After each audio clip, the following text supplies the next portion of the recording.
जो तुमने हिंदू एकता की बात करी, मतलब कि वो सब कुछ फेक था। जिस दिन वोट खींच लिया ना तो आरएसएस बचेगी ना बीजेपी बचेगी। तुमसे ये उम्मीद नहीं थी मोहन भागवत, तुमसे ये उम्मीद नहीं थी। तालियां पीट रहे होंगे तेरे अल्ले पल्ले, तालियां पीट रहे होंगे, मैं नहीं पीटूंगा।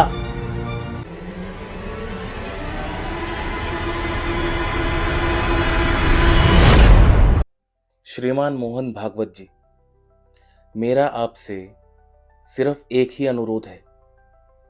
अगर आरएसएस का चीफ बनने से आपके ऊपर कोई प्रेशर आ रहा है या फिर आरएसएस का चीफ बनने की वजह से आपकी दिमागी हालत थोड़ी खराब हो चुकी है, तो मेरी आपसे हाथ जोड़ के विनती है कि ये कुर्सी कृपया छोड़ दीजिए।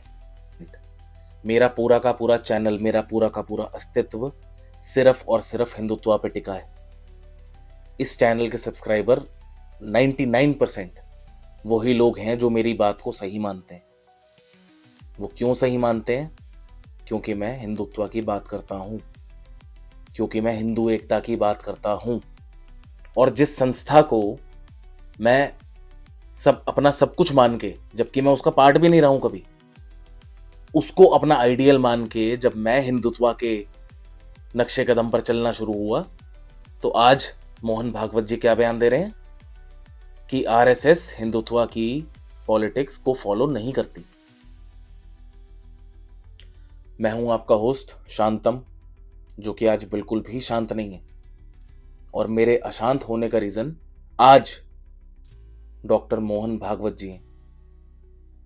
डॉक्टर मोहन भागवत, जो कि आरएसएस के चीफ हैं आज की डेट में, उन्होंने यह बयान दिया है कि आरएसएस हिंदुत्व की पॉलिटिक्स को फॉलो नहीं करती। बहुत मुश्किल से, आई रिपीट, बहुत मुश्किल से हिंदुओं के एक होने का ग्राफ जैसे ही ऊपर चढ़ने लगता है, हमारी ही कम्युनिटी में से एक आदमी निकल के उस पूरे के पूरे मोमेंटम की क्या जरूरत थी? अगर आपकी उम्र हो गई है, अगर आपसे ये गद्दी अब नहीं संभाली जा रही, अगर आपके ऊपर पॉलिटिकल प्रेशर आ रहा है, तो मेरे आपसे हाथ जोड़ के निवेदन ये है, मोहन भागवत साहब, गद्दी छोड़ दो। और ये आवाज मेरे अकेले की नहीं है, ये मेरे अकेले की आवाज नहीं है। मेरे जैसे हजारों, लाखों, करोड़ों जो लोग हिंदुत्व में बिलीव करते थे, जो छत्रपति शिवाजी महाराज में बिलीव करते थे, जो छत्रपति संभाजी महाराज में बिलीव करते थे, उन सब की इमोशंस, उन सब की फीलिंग्स को हर्ट किया है आज आपने। किसने हक दिया है आपको? हो गए आप आरएसएस के चीफ। हिंदुत्व के बारे में बोलने का कोई हक नहीं बनता है आपका। हिंदुत्व के लिए आप अकेले नहीं खड़े हुए। तुम्हें वोट देना इसलिए शुरू किया था क्योंकि हिंदुओं की बात करते थे। जिस दिन वोट खींच लिया ना तो आरएसएस बचेगी ना बीजेपी बचेगी। उखाड़ लेना, क्या उखाड़ोगे हिंदुओं का? उखाड़ो।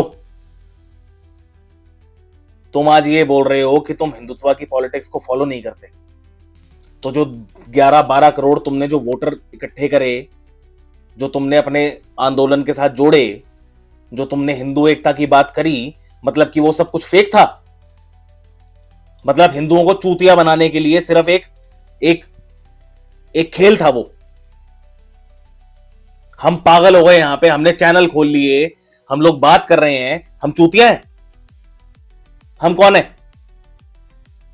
तुमसे ये उम्मीद नहीं थी मोहन भागवत, तुमसे ये उम्मीद नहीं थी। इज्जत नहीं दूंगा अब, दी, पहले भी दी, बहुत दी। जिस दिन तुमने हिंदुत्व से पैर पीछे ले लिया, मैंने अपने पिछले वीडियो में भी कहा था, बीजेपी को मैंने रिक्वेस्ट करी थी कि ये यूजीसी बिल लेके आना, ये जातियों में बांटना हिंदुओं को, तुमसे एक्सपेक्टेड नहीं है, तुम ये काम मत करो। तुम्हारा कोर बीजेपी वोटर कौन?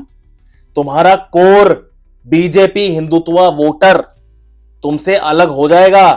और आज वही आवाज उठ रही है ट्विटर पे, जो मैंने तुमसे 2 दिन पहले कही थी। यही सेम आवाजें उठनी शुरू हो गई हैं तेरे एक बयान से, डॉक्टर मोहन भागवत। एक सेकेंड, अब मुझे इस देश में ना यह समझ नहीं आ रहा, हिंदू जिस पार्टी के लिए वोट करना शुरू करता है वो इनके चूतड़ों पे लात मार देती है, या फिर हिंदू जिस संगठन का हो जाता है, जिसको अपना सपोर्ट दिखाना शुरू कर देता है, वो संगठन पूरा का पूरा घूम के हमारे चूतड़ों पे लात मार देता है। क्यों भाई? खेल समझ रखा है तुमने?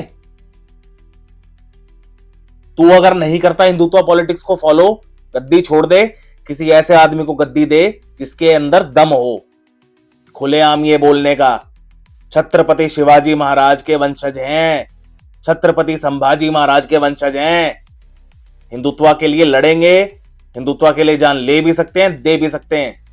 हिंदुत्व के लिए जुड़ा था मैं तुमसे, इस बकचोदी के लिए नहीं। आरएसएस हिंदुत्व को फॉलो नहीं करती, क्यों आया था फिर यहां? न्योता दिया था तेरे को किसी ने? हिंदुत्व की पॉलिटिक्स हम नहीं करते, नहीं करता ना, निकल जाए यहां से, बहुत हो गया। आरएसएस और बीजेपी का, ध्यान से सुन लेना, आरएसएस और बीजेपी का कांग्रेसीकरण नहीं होने देंगे। और जितने भी हिंदू, जितने भी सनातनी हिंदुत्व को अपनी आइडियोलॉजी मानते हैं, मेरी तुमसे भी हाथ जोड़ के गुजारिश है, मेरी तुमसे भी हाथ जोड़ के प्रार्थना है, अब इस आदमी के इस बयान के बाद अपने लिए ऑल्टरनेटिव सोचने शुरू कर दो। मुझे दिख गया अब हिंदुओं का कोई नहीं है इस देश में। तुम्हें अपनी पहरेदारी, तुम्हें अपनी पैरोकारी खुद करनी पड़ेगी हिंदुओं को। नहीं है आरएसएस बीजेपी तुम्हारे बस की, नहीं। इन लोगों को हमने पावर में 15 साल से बिठाया हुआ है, अब ये इस चीज का नाजायज फायदा उठाना शुरू कर रहे हैं। लिख लो, मेरे से आज लिखवा के ले लो, कोई बयान नहीं देगा इसके ऊपर। मोहन भागवत या तो रिजाइन कर दे, या फिर एक गद्दी जो इसकी गरिमा है उसको संभाल के रख। हिंदुत्व से अलग होने के लिए हम इस पार्टी में नहीं जुड़े थे, हिंदुत्व से अलग होने के लिए मैं इस पार्टी को वोट नहीं देता हूं। तुम हिंदुत्व से अलग होगे ना, हिंदू तुमसे अलग हो जाएगा। आई बात समझ? तुम्हारा कोर है हिंदुत्व, बाप मत बन हिंदुत्व का। तूने ठेकेदारी नहीं ले रखी, जिस दिन तेरे को हटा दिया ना गद्दी पे से, पूछने वाला नहीं मिलेगा कोई। आरएसएस रहे ना रहे, बीजेपी रहे ना रहे, हिंदुत्व इस देश में रहेगा और हिंदुत्व ही इस देश को बचाएगा। जितने भी लोग मेरी इस बात से सहमति रखते हैं, कमेंट सेक्शन में Mohan Bhagwat must resign type करते हुए जाना। हिंदुत्व के ऊपर सवाल उठाएगा, कहीं का नहीं छोड़ेंगे, हिंदू कहीं का नहीं छोड़ेंगे, याद रखना इस बात को। ये वॉर पहले मैंने रिक्वेस्ट करी थी,